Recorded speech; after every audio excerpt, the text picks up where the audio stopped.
அனைவருக்கும் வணக்கம். அரியலூர் மாவட்டம் திருஞான சம்பந்த ஜோதிடர். புதிதாக உருவாக்கப்பட்ட நவக்கிரக தமிழ் எண்கிணிதம் ஜோதிடம் தொடர்பாக வார்த்தை அடிப்படையில் சொல்லிக் கொண்டு வருகின்றேன். இந்த எண்கிணிதம் தமிழுக்கு 240 எழுத்து. அந்த 240 எழுத்துக்கும் தனித்தனி எண்கிணிதம் கொடுக்கப்பட்டு அதை வார்த்தை அடிப்படையில் இங்கிலீஷ் நியூமராஜ் ஜோதிடம் போல நான் இதற்கு உண்டான பலன்களை விதி எண்ணுக்கும் 12 ராசி மண்டலத்தின் 12 சாணங்களுக்கும் நான் சொல்லிக் கொண்டு வருகின்றேன். வார்த்தை அடிப்படையில் எது உண்மையோ அதுதான் உலகத்தில் நிலைக்கும். எது சொல்லப்படுகிறோ அந்த வார்த்தைக்கான உண்மை நெறிமுறைகளை அந்தந்த சாண பலன் பிரகாரம் நான் சொல்லிக் கொண்டு வருகின்றேன். தமிழுக்கு 240 எழுத்து.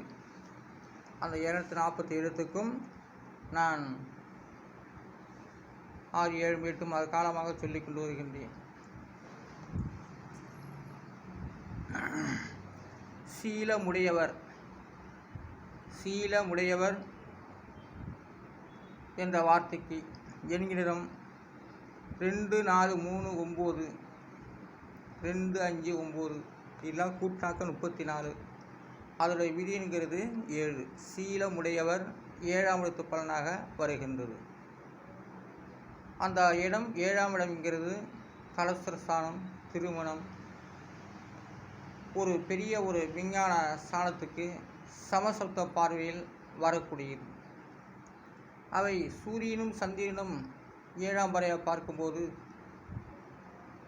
அந்த இடம் திருமணம் இடமாகிறது. அப்போ அந்த இடங்கிறது 7ஆம் இடத்து பலனாக நான் சொல்லிக்கொண்டு வருகின்றேன். மெச்சிக்கின்றது என்ற வார்த்தைக்கு எண்கிணிதம் 4, 9, 4, 7, 2, 6, 8, 9 இதெல்லாம் கூட்டாக்க 49. அதோடைய விதி என்கிறது 4. மெச்சிக்கின்றதுன்னா ஊர்வலத்தில் என்ன 4 பேர் சேர்ந்துட்டாக்க ஒருவரை பற்றி அது தரக்குறைவதாக அது பேர். அவரை பற்றி இன்னொருவர் பல சரியில்லாத வார்த்தைகளை சொல்லும்போது தான் சொல்லிக்கொண்டு இருப்பது தான் மெச்சிக்கின்றது. மற்றவங்களை இழிவுபடுத்தி பேசுவது 4 பேர்த்துக்கு முன்னாடி. அப்போது அந்த கூட்டத்தில் இருப்பவர் இன்னொரு கலைந்து சென்று உன்னை பார்த்து தான் மெச்சிக்கின்றார் அப்படின்னு சொல்லுகிறது. அந்த வார்த்தை தான். ஆனால் அவர் நல்ல முறையில் தான் இருக்கிறார். ஆனால் மெச்சிக்கின்ற வார்த்தை ஒருவரை பற்றி அதை இழிவாக பேசக்கூடிய வார்த்தை. அதை மெச்சிக்கின்றது புகழ்ந்து பேசக்கூடிய வார்த்தையாகவும் இருக்கும். ஆனால் ஒருவர் தரைக்குறைவாக சொல்லி மட்டம் தட்டி அவரை இழிவுபடுத்தி சொல்லுவது தான் மெச்சிக்கின்ற வார்த்தை. மெச்சிக்கின்றது 4ஆம் இடத்து பலனாக வருகின்றது. அது உண்மையான இடமாகவே வருகிறது. மெச்சிக்கின்றது 4ஆம் இடம். தீபத்துக்கு 3 எழுத்து. 6, 9, 7 இதெல்லாம் கூட்டினாக்கா 4. அதையெல்லாம் கூட்டினாக்கா 22. அதோடைய விதி என்கிறது 4. அப்போ தீபம் 4ஆம் இடத்து பலனாக வருகின்றது. தீபம் 4ஆம் இடத்து பலனாக வருகின்றது. நிஷ்டை என்பது 9, 5, 9 இதெல்லாம் கூட்டினாக்கா 23. அதோடைய விதி என்கிறது 5. நிஷ்டை என்றால் பொதுவாக தூக்கம் தான், சோம்பேறித்தனம் தான், முறிக்கிறது, உடம்பு போட்டு முறிக்கிறது, அதெல்லாம் நிஷ்டை.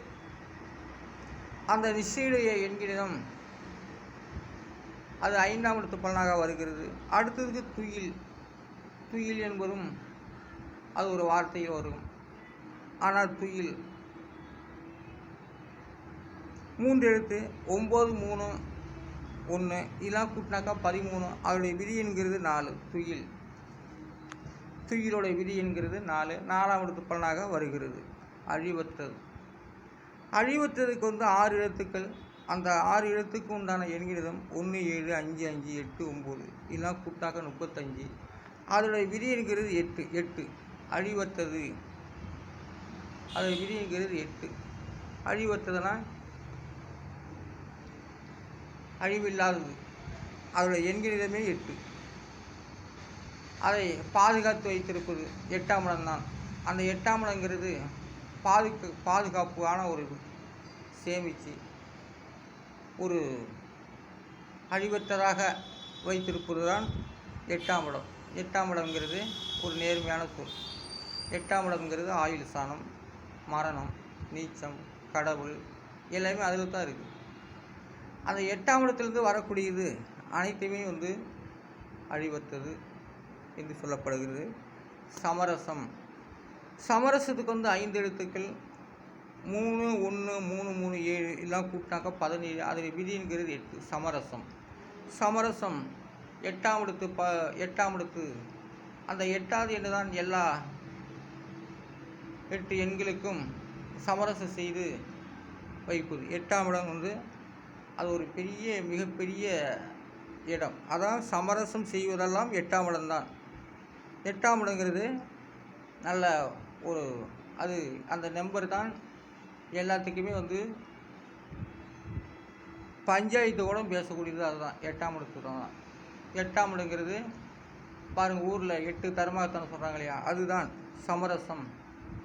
8 தர்மகர்த்தான் சேர்ந்து ஊர் பிரச்சனையோ கோயில் பிரச்சனையோ மற்ற பிரச்சனையாக இருந்தாலும் தீர்த்து வைப்பது அந்த 8ஆம் இடம் தான். அதான் சமரசம் என்று சொல்லக்கூடிய என்கிறது விதி எண் 8. சமரசம் 8ஆம் இடம். 8ஆம் இடம் பார்த்து தான் சமரச வாழ்க்கைகளை உருவாக்கப்பட்டு வருகிறது. ஏழை எளியவராக இருந்தாலும் உயர்ந்தவர்களாக இருந்தாலும் சரி, குடும்ப பிரச்சனை எந்த பிரச்சனையாக இருந்தாலும் சரி, 8வது என்கிறது தான் சமரசம் செய்து வைக்கும். நேற்று சொன்னேன், மெய் வாழ்க்கை பொய் வாழ்க்கை. மெய் வாழ்க்கை விதி எண் 3, பொய் வாழ்க்கை விதி எண் 1. பொய் வாழ்க்கை என்பது பொய் வாழ்க்கையிலிருந்து மெய் வாழ்க்கையை சென்று விடுவார்கள், அவர் நல்ல பேர் வாங்குவாங்க. ஆனால் மெய் வாழ்க்கையிலிருந்து பொய் வாழ்க்கைக்கு வந்தவர்கள் நல்ல பேர் வாங்க முடியாது. ஆனால் பொய் வாழ்க்கை என்பது ஒரு அடிமைத்தனமான வாழ்க்கை. அது பொய் வாழ்க்கை என்பது அடிமைத்தனமான என்கிறோம். விதி எண் 1. என்ன, சேராத இடத்துல சேர்ந்து பல கொலை கொள்ளை பொய் சாட்சி இதெல்லாம் சொல்லக்கூடியது தான் பொய் வாழ்க்கை. பொய் வாழ்க்கை வாழக்கூடியவர்களுடைய விதி எண் 1 தான். அடுத்ததாக நான் சொல்லக்கூடியது இந்த எண்கிணம் தமிழுக்கு 240 எழுத்து தான். அந்த 240 எழுத்துக்கும் தனித்தனி எண்கிறது கொடுக்கப்பட்டு நான் அதை வார்த்தை அடிப்படையில் உறுதி செய்து இந்த வீடியோக்கள் மூலமாகவும் ஷார்ட் மூலமாக சொல்லி கொண்டு வருகின்றேன். ஏன்னா இந்த வீடியோ நம்ம போடக்கூடிய வீடியோலாம் ஒரு குறிப்பிட்ட செல்லுக்கு தான் போகும், எல்லா செல்லுக்கும் போகாது. அது நம்மளுடைய நம்பரை இத்தனை லட்சம் பேர் இத்தனை ஆயிரம் பேர் பார்க்கணும்னு அங்கே அந்த நம்பரில் கனெக்ஷன் கொடுத்துருவாங்க. எல்லாத்துக்கும் போகாது. அவங்க எந்த நம்பர் கொடுக்குறாங்களோ அந்த நம்பரு தான் அந்த கனெக்ஷன், அந்த நம்பர் போகும். நம்ம பதிவு செய்த வாட்ஸ்அப் நம்பர் மூலக்கும் சிலருக்கும் போகும். அதனால் இந்த யூடியூப் ஷார்ட்டெல்லாம் நமக்கு முக்கியமான இடத்துக்கு தான் போகும். முக்கியமான இடத்துக்கு அவங்க அந்த நம்மளுடைய நம்பரை எந்தெந்த அடிப்படையில் கனெக்ஷன் செய்து வைக்கிறாங்களோ அந்தந்த இடத்துக்கு தான் போகும். அவர்கள் பார்ப்பார்கள், இல்லை என்றால் பார்க்க மாட்டார்கள். விருப்பமுடையவர்கள் பார்ப்பார்கள், விருப்பம் இல்லாத பார்க்க மாட்டாங்க. அதனால் அந்த யூடியூப் மூலமாக அந்த கனெக்ஷன் கொடுக்கப்பட்டு வருகிறது. அதனால் அதிக பேர் நம்ம யூடியூப் போட்டாக்க தமிழ்நாடு உலகமே பார்த்துடாது. அவங்க ஒரு கனெக்ஷன் கொடுத்து வச்சுருப்பாங்க. அந்த கனெக்ஷன் மூலமாக தான் நம்மளுடைய வீடியோக்களும் ஷார்ட்டுகளும் போகும். சமயத்தில் என்னுடைய ஷார்ட்டையும் என்னுடைய வீடியோக்களையும் பார்ப்பதில்லை. ஆனால் ஒவ்வொரு நேரத்தில் அதிகப்படியாக பார்க்க முடியும். இந்த வீடியோக்களையும் ஷார்ட்டையும் செய்வார்கள். அப்போது நிறைய பேர் பார்ப்பார்கள். ஆனால் இந்த தமிழ் ஜோதிடம் வார்த்தை அடிப்படையில் உறுதி செய்து நான் இதை உங்கள் முன் சொல்லிக் கொண்டு வருகின்றேன். நான் அரியலூர் மாவட்டம் திருஞான சம்பந்த ஜோதிடர் என்கிற வள்ளுவ பண்டாரம். நன்றி, வணக்கம்.